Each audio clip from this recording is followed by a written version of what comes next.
L'Odyssée de Christopher Nolan. Alors malheureusement, j'ai trouvé le film. Alors j'aime beaucoup Christopher Nolan et j'aime beaucoup l'Odyssée. Et là, je dois dire que j'ai trouvé le film plutôt plat et plutôt ennuyeux.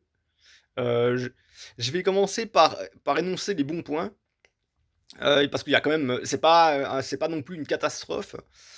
Même si, quand même, quand on considère en fait l'œuvre de base, c'est quand même une catastrophe. Mais les bons points, c'est que bah, Matt Damon en Ulysse est très bon. Et Pattinson en prétendant insupportable est aussi très bon. Donc c'est un plaisir de les voir dans leur rôle. Sinon, l'épisode du Cyclope, alors qu'il n'est pas du coup très fidèle au matériau de base, j'ai apprécié malgré tout cet épisode. Parce que il y avait un côté tout horrifique qui pour moi marchait assez bien en fait. Même si évidemment on peut déplorer le fait que Ulysse n'ait pas utilisé sa fameuse ruse où il lui dit, parce que normalement le Cyclope il est doué de parole, contrairement au film où dans le film c'est un peu une brute décérébrée. Normalement, dans l'Odyssée, le Polyphème, le Cyclope, est doué de parole, et d'ailleurs il parle à Ulysse, et Ulysse lui dit qu'il s'appelle personne, en fait. Et c'est la fameuse ruse qui fait que quand Ulysse attaque Polyphème, Polyphème veut appeler les autres Cyclopes à son secours, et les autres Cyclopes lui demandent qui est en train de l'attaquer, et il lui répond que personne est en train de l'attaquer, en fait. Et du coup, bah, ils ne viennent pas à son secours. Et bah, malheureusement, cette ruse qui est quand même genre très célèbre n'apparaît pas dans le film en fait. Ensuite, l'épisode de Circé, qui là aussi est très différent du matériau de base. J'ai trouvé, enfin pour moi c'était ma scène préférée parce que cette scène est très malaisante et très horrifique et très originale. C'est la transformation des compagnons d'Ulysse en porc. Surtout que en fait, ce qui rend les choses encore plus glauques, c'est qu'en fait, bon, ils sont en train de manger comme des cochons et en fait, ils sont en train de manger de la viande et on devine que cette viande est de la chair humaine en fait, parce que sur cette île, tous les animaux sont en fait des humains qui ont été transformés par Circé. Voilà, donc cette scène, même si c'est pas du tout fidèle au matériau de base, j'ai trouvé que c'était du génie. Voilà, maintenant. Alors, par exemple, si on regarde un peu qu'est-ce qui va pas, il y a ben, typiquement les dieux qui brillent par leur absence. Parce que normalement, l'Iliade et l'Odyssée, les dieux sont présents physiquement, corporellement. C'est pas juste des abstractions en fait. Genre, ils sont souvent présents et ils font des choses concrètes en fait. Voilà, par exemple, dans l'Iliade, il y a un moment assez impressionnant où la bataille fait rage et dans la bataille, en fait, il y a Arès, le dieu de la guerre, qui est sur son chariot, qui est glorieux, et juste derrière lui, dans son ombre, il y a le dieu Phobos qui le suit de près, parce que Phobos c'est le dieu de la peur, et effectivement, en fait, partout où il y a la guerre, la peur est présente aussi, en fait. Et du coup, voilà, les dieux sont présents. C'est pas juste une abstraction. Et du coup, bah, c'est dommage parce que euh, bah, il y a aussi Achille qui est évidemment absent. Achille qui est le plus grand héros de la guerre de Troie.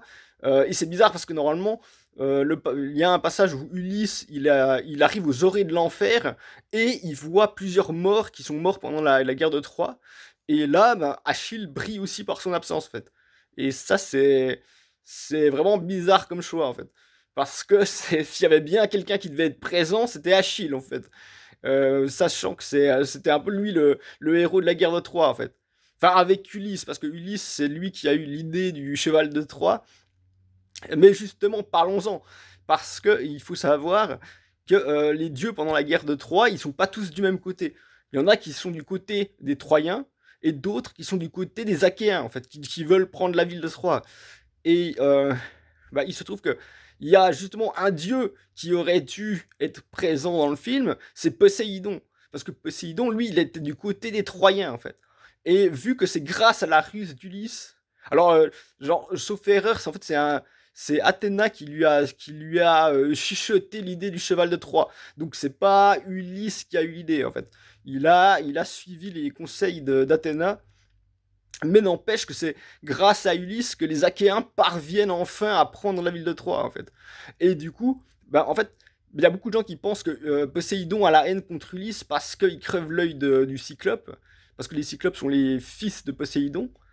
Mais ce qu'il faut savoir, c'est qu'en fait, Poséidon avait déjà la haine contre Ulysse, en fait, parce que justement, il était du côté des Troyens, en fait, et que Ulysse était celui qui a permis la victoire contre les Troyens.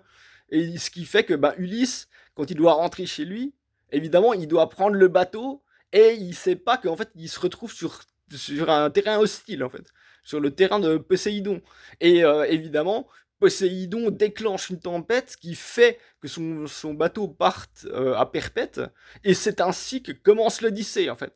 Donc l'Odyssée commence parce que Poséidon a la haine contre Ulysse, en fait. Et c'est dommage que, du coup, dans le film, évidemment, on ne peut pas savoir ça, en fait, dans le film, nada. Voilà, les dieux sont aux abonnés absents. Euh, Oui, ensuite, ouais, il y a deux épisodes qui ont été fusionnés. Alors au début, je trouvais que c'était une bonne idée, mais en y réfléchissant mieux, en fait, c'était une idée vraiment à la con. Genre, c'est le fait d'avoir fusionné l'épisode de Calypso avec l'épisode du Lotos. Parce que, en fait, parce qu'il faut savoir qu'en fait, le récit de base, euh, et n'est pas dans l'ordre chronologique en fait, comme dans le film de Nolan. Ça commence par la fin. Donc là-dessus, en fait, je pense que c'est ce qui a plu à Nolan, parce que Nolan a rarement des films qui vont dans l'ordre chronologique. Donc, mais du coup, effectivement, ça commence avec Ulysse qui est sur l'île de Calypso, qui est en fait la dernière épreuve d'Ulysse, et il reste sur cette île entre 7 et 10 ans, je sais plus exactement. Et normalement, dans le récit de base, en fait, il est sous le charme de Calypso, mais en même temps, il veut rentrer chez lui, en fait. Ce qui fait que tous les jours, il pleure sur le rivage, et en fait, c'est une torture pour lui, en fait. Oui, d'ailleurs, il se tape Calypso, en fait, parce que, évidemment, dans le film, Ulysse est une sainte nitouche qui est l'homme d'une seule femme, parce que Nolan est un bon américain puritain, et donc, normalement, Ulysse, il se tape Calypso et il se tape aussi Circé, en fait. Mais évidemment, pas dans un film américain. Mais ce que je veux dire, c'est que, donc, cette dernière épreuve de l'île de Calypso, pour lui, c'est horrible, parce que pendant 7 à 10 ans, chaque jour, il pleure de ne pas pouvoir rentrer chez lui, mais en même temps, il est sous le charme de Calypso et il sait qu'il ne peut pas partir, en fait. Voilà. Et du coup, là, dans le film de Nolan, Calypso donne du lotus à Ulysse. Alors, j'ai vu que ça avait été traduit par lotus, mais c'est une mauvaise traduction, parce que le lotus, c'est une vraie fleur, alors que le lotus, c'est une fleur qui n'existe pas, en vrai. Euh, et effectivement, normalement, c'est la première épreuve d'Ulysse, c'est que Ulysse et ses compagnons débarquent sur l'île des mangeurs de lotus. Ils arrivent sur une île où les gens sont tous en train de manger une fleur un peu bizarre, et certains des compagnons d'Ulysse mangent cette fleur en fait. Et à partir de là, ils ont plus envie de rentrer chez eux, ils veulent juste rester sur cette île à manger du lotus en fait.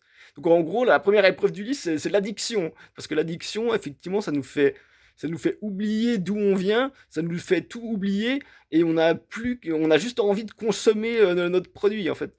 Euh, et du coup, voilà, alors quel est le problème? Le fait que Calypso donne du lotos à Ulysse, qui lui fait oublier d'où il vient, ça fait que du coup, ça n'est plus une épreuve pour lui en fait, parce que à cause du lotos, il ne se rappelle pas qu'il a une femme et un fils qui l'attendent en fait. Donc il ne souffre plus, et donc ces années passées sur l'île de Callisto, c'est juste qu'il a passé du bon temps avec Callisto toutes ces années, et voilà en fait, genre il n'y avait pas il n'y avait pas d'enjeu en fait. Euh, Ouais. En fait, bref, voilà, genre ça c'est juste quelques points les points les plus évidents que je voulais souligner. Il y a bien d'autres défauts encore, genre il y a des spécialistes de la Grèce antique et de l'Iliade et de l'Odyssée qui vous parleront mieux que moi de tout ce qui va pas dans l'adaptation de Nolan. Mais ouais, bon, pour moi, désolé Nolan, mais c'est non. J'ai préféré Tenet.